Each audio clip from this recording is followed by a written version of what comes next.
여러분 안녕하세요. 오늘은 감정의 미래라는 책을 준비했는데요. 이 책은 언택트 시대와 Z세대, 기술보다 소중한 공감에 대한 이야기가 담긴 공감에 대한 보고서인데요. 오늘은 AI 개발자 비비안 밍에 대한 이야기가 나오는데요. 오늘은 밍에 대한 이야기 여러분과 함께 해보도록 하겠습니다. 슬기로운 봇생활. 비비안 밍은 자신이 만드는 봇들이 우리 삶을 더 낫게 해주기를 바란다. 더 나은 사람, 더 나은 배우자, 더 나은 부모가 될 수 있다고 믿는다. AI 개발자 밍은 기술의 평가 기준에 단순한 아웃풋이나 효율성만이 아닌 사용이 끝난 후 우리가 가지는 느낌도 포함되어야 한다는 주장을 펼친다.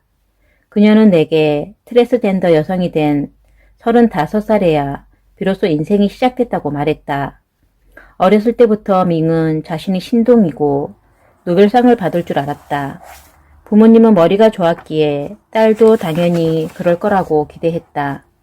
1시간가량 함께 이야기를 나눠본 뒤 나는 그녀가 정말 머리가 좋다는 걸 알았다. 폭넓은 기술과 심리학 주제들에 대한 해박한 지식을 빠른 속도로 풀어놓으면서 유머 감각을 잃지 않아 내내 재밌게 들었다. 그녀의 IQ와 EQ가 얼마나 높은지 전화 통화로도 가늠이 됐다. 그러나 그녀의 지적 능력은 자신과 부모님이 원한 방식으로 발현되지도 않았고 오랫동안 자신을 낙오자처럼 생각했다. 우울증으로 괴로워했고 절서는 노숙자 생활도 하며 방황했다. 그녀는 현재 이론 신경과학자이자 사회적 기업가이며 인간 중심의 기술을 진작하는 싱크탱크의 설립자 겸 원장이기도 하다. 그녀의 발명품인 뮤즈는 들에 대해 수십만 데이터를 기반으로 매일 밤 부모들에게 알림이나 문자로 해야 할 활동을 제안하고 행동하도록 이끌어준다. 부모들은 뮤즈를 이용해 마치 디지털 스크랩북처럼 자녀의 사진과 소소한 이야기를 공유할 수 있다. 그러면 뮤즈는 자녀의 특성과 필요를 파악하고 연구 자료 링크에 연결해 적합한 제안을 찾아 제공해준다. 예를 들어 어느 날 저녁 뮤즈가 어머니에게 정서개발 연습을 위해 아들과 함께 종이비행기 대회에 나가보라고 제안한다. 상을 몇 번 타고 난 후에는 뮤즈가 동기를 계속 유도하는 것도 좋지만 원하는 것을 항상 다 이루어지지는 못할 수도 있다고 말한다. 이것은 밍이 본인의 아들에 대해 직접 뮤즈로부터 들은 이야기다. 또 한 번은 딸과 함께 변기의 작동 원리에 대해 배워보라고 말한 적도 있었다. 모녀는 이 주제에 너무 심취한 나머지 변기를 직접 분해해서 다시 조립하기까지 했다. 뮤즈는 풍부화를 위한 재미난 아이디어를 제공하지만 목표는 더 심오하다. 온라인화가 심화돼가는 현 시대에 부모들은 아이들에게 공감, 연민, 소통과 사회적 기술의 모범을 보이기가 점점 힘들어진다. 스마트폰과 컴퓨터만 들여다보는 것은 당사자에게도 나쁘지만 지도가 필요한 아이들에게도 나쁜 영향을 미친다. 뮤즈는 아이들의 사회 정서 및 인지 발달 모델을 구축하고 사용자들이 이를 지속적 발전시키도록 도와준다. 밍과 다른 사람들의 연구를 활용해 뮤즈는 50가지의 다양한 인지 개념을 추적해 어떤 것이 가장 가소성이 좋고 변화가 가능한지 아이의 발달 단계에 맞게 찾아낸다. 예를 들어 사용자가 기록한 업데이트와 진척 상황에 따라 뮤즈는 유치원에 다니는 아이가 자아 개념을 형성하고 남들은 자기와 다르게 느낀다는 걸 인식하기 시작했다고 생각할 수 있다. 그렇다면 뮤즈는 이 단계가 확실히 자리 잡을 수 있게 상대의 감정을 추측해 본다거나 자신이나 친구들의 사진을 보고 그려보는 등 아이와 함께 할 수 있는 게임이나 활동을 제안할 것이다. 이론적으로 부모들은 이런 것들을 다 할 수 있다. 온라인으로 조사해도 되고 책을 읽어도 되고 아니면 아이들에게 신경을 아주 많이 쓰면 된다. 그러나 현실적으로 당장 아이들 돌보기 바쁜 부모들이 그런 연구까지 할 겨를은 없다.